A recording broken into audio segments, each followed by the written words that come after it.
The first generation Subaru Impreza WRX hit Australian shores in 1994.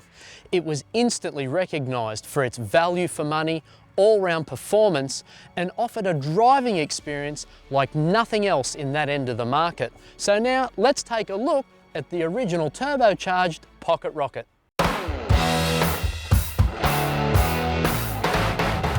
Built to tackle the World Rally Championship, the WRX's platform went on to conquer the sport worldwide, including winning a record-breaking 10 consecutive Australian Rally Championships. But initial sales of the WRX were a little slow off the mark, as customers thought the car was slightly overpriced. But motoring critics couldn't get enough of the WRX, and it wasn't long before people realised its bang for your buck value. So what's it like to drive all these years later? Mind you, 21 years later.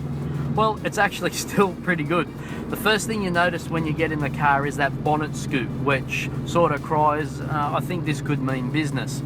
The second thing is when you fire it up, that distinctive WRX growl from that Boxster turbo engine. From the factory, the 2-litre horizontally opposed turbocharged 4-cylinder delivered 155 kilowatts and 270 newton meters of torque, which was pretty healthy for the time considering Ford's 5-litre V8 in the 1994 Falcon XR8 produced 165 kilowatts and 388 newton meters by comparison. Combined with the fact the WRX weighed almost 400 kilos less and drove all 4 wheels, it achieved a 0 to 100 time in the high 6 seconds and fired down the quarter mile in the high 14-second bracket. Its constant all-wheel drive system meant the WRX would also achieve acceleration like this in wet weather conditions. And with 4-wheel disc brakes and ABS, it wasn't bad at stopping either. Another part where this car shines is it's so diverse. You can just putt around town, around the suburbs like I am now, but then get it out on the open road or a racetrack, and that's where the thing absolutely shines. It gives you the confidence of that all-wheel drive, and you've got all the grunt of that turbo engine. You do a track day in one of these things and it'll just do the same thing lap after lap after lap repetitively, and you can just tell it's built so well and reliable. The ride's not too flash, you do just about feel every bump in the road, but I guess that's the nature of the beast. For me, probably the biggest letdown of the car is how the body itself feels a little bit tinny. When you shut the door, there's definitely nothing solid there.